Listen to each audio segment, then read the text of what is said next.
যদি আজকে আমার ভিডিওটা তুমি দেখে থাকো তাহলে হয়তো বুঝতে পারবে যে পিয়ার প্রেশার কি? আর বাংলায় বলতে গেলে যে চাপিয়ে দেওয়া প্রেশারটা কি? বাবা-মা ইচ্ছায় তুমি প্রেশারে পড়ে গিয়ে তুমি লাইফে কোনো ডিসিশন নিয়ে নিয়েছো। তার ফলে তুমি আজকে খুব খারাপ জায়গায় পৌঁছে গেছো বা সেটাতে তুমি খুশি নেই। অথচ সেই জায়গায় পৌঁছে গেছো, খুব উঁচু জায়গায় পৌঁছে গেছো বাট তুমি খুশি নেই। তো সেই সম্বন্ধে কথা হবে যে কি করতে পারি এবং কিভাবে তার থেকে বেরোতে হবে বা যেটা তুমি পেয়েছো এই মুহূর্তে সেটা থেকে খুশি থাকতে হবে তার বিষয়ে কথা বলব। অডিও যদি ঠিকঠাক করে না আসে হেডফোনটা ইউজ করো। আর ভিডিও যদি খুব বেশি ইম্পোর্টেন্ট তা কিন্তু নয়। যা আমি এই কটা জীবনে এই কটা বছরে ফেস করেছি, যা তুমি ফেস করেছো সেইগুলোকে নিজের মধ্যে আমি আকৃষ্ট করে এক্সপেরিয়েন্স করে তোমার কাছে তুলে ধরছি। এটাই হচ্ছে একজন মোটিভেটরের কাজ, একজন মেন্টরের কাজ আর একজন সুদীপ্ত দেওয়া মানুষের মতো কাজ।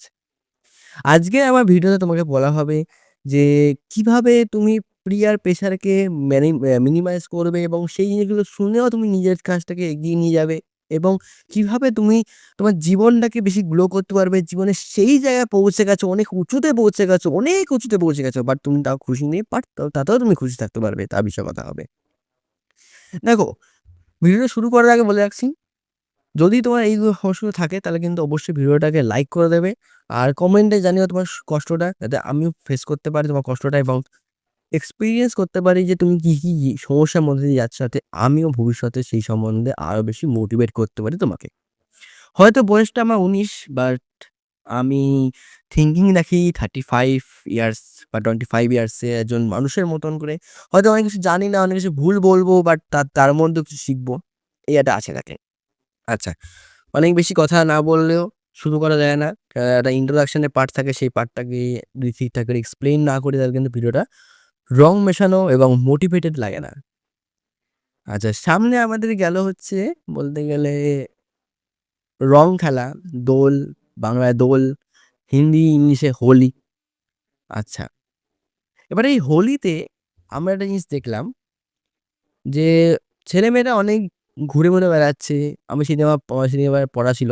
আসছিলাম। ছেলেমেয়েরা বাইকের পেছনে সুন্দর, সুন্দর সারি, সারি পরে ক্যামেরা নিয়ে, ফোন নিয়ে অনেক ছেলেরা এমনি ঘুরে বেড়াচ্ছে, রং খেলছে, মেয়েরা রং খেলছে। খুব ভালো কথা, খুবই ভালো কথা। এদের প্রত্যেকের এজ কত? ক্লাস 10 এ পড়ে বা মেক্সিমাম ক্লাস 11 এ পড়ে। যারা বাইক নিয়ে ঘুরছে তারা কলেজে পড়ে। যারা শুট-মুট করছে তারা হয়তো একটু যাচ্ছে বড়। কেন বড়, বড় ক্যামেরা নিয়ে এসে তার মানে তো বাচ্চা-কাচ্চাকেও না নিশ্চয়ই ক্যামেরা আনতে গেলে বা ক্যামেরা কিনতে গেলে বেশ টাকা লাগে। তো এদের প্রত্যেকে আমি সিউর যে নিজের প্যাশনটাকে ফলো করবে। যারা ক্যামেরা নিয়ে ঘুরছে তারা তো অবশ্যই নিজের প্যাশনকে ফলো করেছে এবং সেখানে গ্রো করবেও। 90% করবে যারা 10% তারা তাদের মধ্যে থেকে বিগড়ে যাবে তারা কিন্তু বেরিয়ে যাবে। গেম থেকে এটা একটা গেম। জীবনে সত্যি কথা একটা গেম। তা সে সম্বন্ধে বলব। এবং সেই গেমের আ কোচ বলতে গেলে হচ্ছে আমাদের যেসব ইনস্টিটিউট গুলো থাকে এগুলো কোচ ১ নম্বরে মানে ওদের যদি পোল খুলতে বেরোই না, সবকটা পোল খুলে দেওয়া যাবে। আর কত বড় স্ক্যাম এডুকেশন সেটা সম্বন্ধে কথা বলব। বিশাল বড় স্ক্যাম, বিশাল বড়। তুমি ভাবতে পারো না কত বড় স্ক্যাম এবং এই স্ক্যামটা হচ্ছে আজকে থেকে না বহুকাল আগে থেকে হচ্ছে কিছু করারও নেই। স্ক্যাম চলে আসছে আঙুল তোলা কেউ নেই। মানে চুরি তো করছে বাট বিড়ালের গলায় ফান্দা বাড়াবে কে? মানে ঘন্টা বাড়াবে কে? সেরকম ব্যাপারটা। আচ্ছা, পিয়ার প্রেশার বলতে গেলে আমি আমার নিজেকে দিয়ে মানে বলি। পিয়ার প্রেশার কি? ধরো আমি বারবার এইগুলো কথা নিয়ে বলি। একই জিনিস রিপিট করি। অনেকে হয়তো জেনেও ফেলেছো। আমার বাবা কিন্তু মানুষটা ভালো, খারাপ না। নেশা-পান করে না। খারাপ আচরণ করে। গালাগালি তো রোহিত শর্মাও দেয়।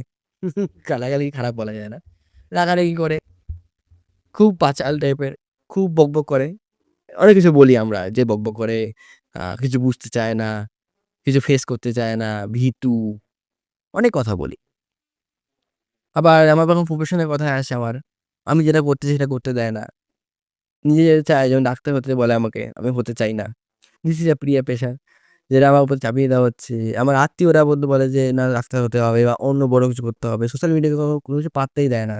আমার একটা মামা আছে বলা হয়েছে সোশ্যাল মিডিয়ায় কাজ করি বলছে, "আজ থেকে ১০ বছর আগে কাজ করলে হয়তো কাজ হতো। কিন্তু এখন হয়তো কাজ করবে না।" বাট কথাগুলো সবচেয়ে বেশি মিথ্যাজনক কথা। কোনদিনই সোশ্যাল মিডিয়ায় নামবে না। আজকে সোশ্যাল মিডিয়া কোথায় ছিল ১০ বছর আগে? ছিলই না। ৫ বছর আগে? আসছে এমন সময়। আজকের দিনে এআই এসছে। ১০ বছর পরে এআই সবকিছু খেয়ে নেবে। মানুষের সঙ্গে কথা বলছি।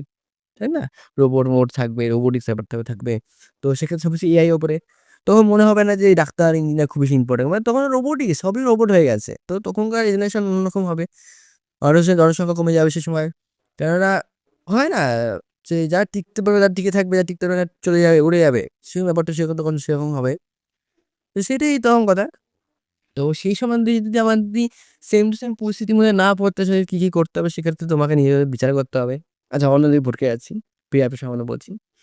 ক্রিয়া পেশার থেকে মানে কাকে বলে বুঝে গেলে? বাঁচবে কিভাবে? ধরো আমাকে যদি বলছি ক্লাস 11, 12 এবং এখনো অবধি বলতে গেলে ইনস্টিটিউটে পড়াচ্ছে।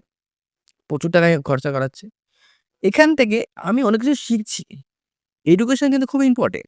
সোশ্যাল মিডিয়ায় কাজ করো বা অন্য যেকোনো জায়গায় কাজ করো মানে এডুকেশন ভেরি, ভেরি ইম্পোর্টেন্ট।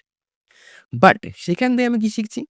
জীবনের প্রত্যেকটা পদক্ষেপে নতুন, নতুন জিনিস শিখছি। যেটাতে খুব দরকার।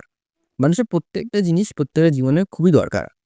আমি সেখান থেকে সেই জিনিসগুলো শিখছি এবং আরেকটা জিনিস একটু ওয়েট করুন। ৬ মিনিট হয়েছে। ওকে।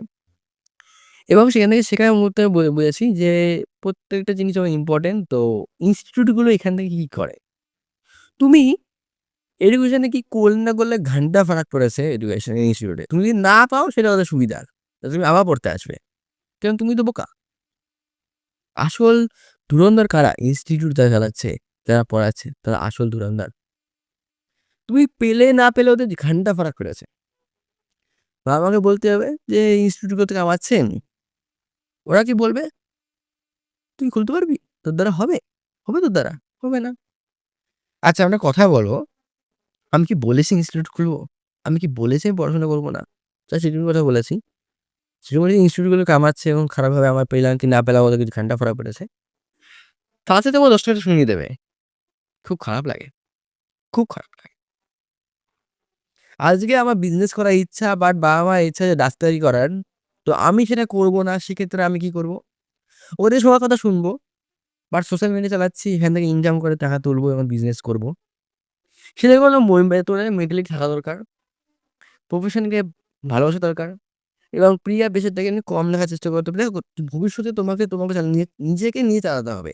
ছেলেমেয়েকে বোঝাতে হবে যে তুমি যেটা করছো, যেটা তুমি করেছো সেটা সবচেয়ে বড় ব্যাপার। যেটা করতে চলেছো সেটাও খুব বড় ব্যাপার।